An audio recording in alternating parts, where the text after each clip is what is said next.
It's difficult to imagine a world without Anthony Bourdain, its most trusted and noble traveler, a tender curmudgeon whose raison d'etre was, simply put, to convince Americans that beyond their borders lay a world filled with unspeakable beauty.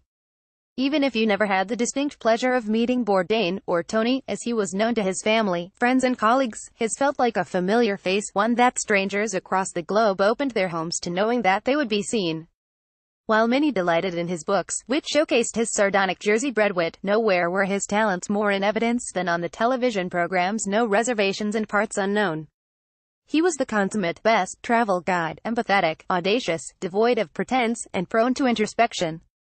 There are too many standout moments to count. Fleeing the 2006 Lebanon War, subbing in on the kitchen line at El Bulli, his open-hearted visit to Palestine, destroying a ribeye with Bill fucking Murray, a pilgrimage to Yankee Stadium, getting PNG from Azerbaijan, the best house party ever at Alison Moss Hart's in Nashville, gabbing over noodles with President Obama in Hanoi, a tour of Japan with Masa, and his infectious laugh, journeying deep into the heart of Trumptown, USA.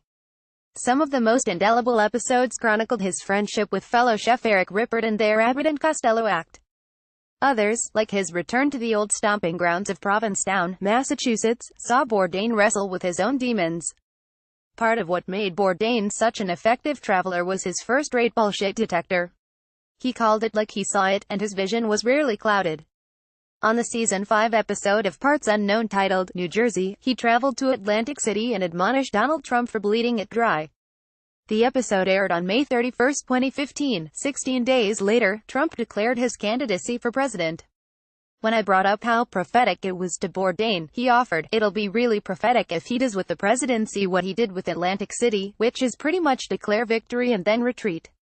If you remember, when he left his casinos behind broken and in shambles, he was quick to point out how well it worked out for him.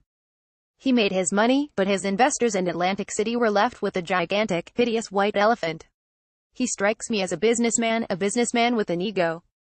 Okay, so he's like Donald Trump, but shorter, but hands down the most prescient episode of Parts Unknown was Russia, airing May 11, 2014. It opens with a montage of anti-Putin protests followed by Bourdain's portentous voiceover. No matter how transparently autocratic, vengeful, oblivious to even a thin veneer of democracy, Russians love Putin. They seem to feel about him like New Yorkers used to feel about Giuliani. He may be a son of a bitch, but he's our son of a bitch. Before you can say Nazarovia, Bourdain is lounging in the lobby of the Tony Hotel Metropole, smack dab in the middle of Moscow. There, he meets his frequent travel mate Samir Gata, a Russian TV producer.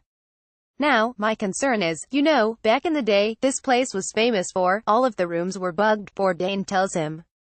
Samir laughs it off. After a few vodkas, our host proceeds to lay into Putin and Trump. My perception of Putin? Do you really want to hear it? A former mid-level manager in a large corporation. Short. I think that's very important. Short. Samir loudly clears his throat, who has found himself master of the universe. And like a lot of short people, if you piss him off, bad things happen to you. He likes to take his shirt off a lot. He strikes me as a businessman with an ego. Okay, so he's like Donald Trump, but shorter. Though the Russia episode aired in May 2014, it was filmed in late 2013, well before Trump not only declared his presidential candidacy, but U.S. intelligence agencies found that the Kremlin had interfered in the presidential election to tip the scales toward Trump, and Trump, in turn, appeared to capitulate to Russia, recently going as far as campaigning for their readmittance to the G7 summit. Bad things seem to happen to critics of Vladimir Putin. Journalists, activists, even powerful oligarchs once seemingly untouchable are now fair game if they displease the leader, narrates Bourdain, before segueing to a restaurant dinner scene with Boris Nemtsov, a leading Putin critic. According to Bourdain, he and his producers approached 4 or 5 Moscow restaurants about scheduling the scene with Nemtsov, and when they found out who the host was dining with, the establishment swiftly cancelled the scene. After much hunting, they finally scored a spot at an unnamed restaurant with a British chef. Critics of the government, critics of Putin, bad things seem to happen to them. Bourdain tells Nemtsov over borscht. This is a case, the Litvinenko case, a known enemy of Putin stricken with a bout of radioactive polonium. Aren't you concerned? You are now subscribed to the Daily Digest and Cheat Sheet. We will not share your email with anyone for any reason. Tony, I was born here 54 years ago. This is my country. Russian people are in trouble. Russian court doesn't work, Russian education decline every year, and I believe that Russia has a chance to be free. Has a chance. It's difficult but we must do it, says Nemtsov. On Feb. 27, 2015, just 9 months after the episode aired, Nemtsov was assassinated, shot 4 times in the back while crossing a bridge near the Kremlin. Opposition leaders blamed the state, and by extension, Putin, for the murder. Reflecting on their dinner, Bourdain recalled, I asked Nemtsov directly, aren't you concerned? The enemies of Vladimir Putin, bad things have happened to them, and he laughed it off and said, it would be too embarrassing. Too important. I'm a public figure. One has to wonder if that was in somebody's mind as they shot him to death pretty much on the front lawn of the Kremlin. It's not like they don't want you to know who done it, you know.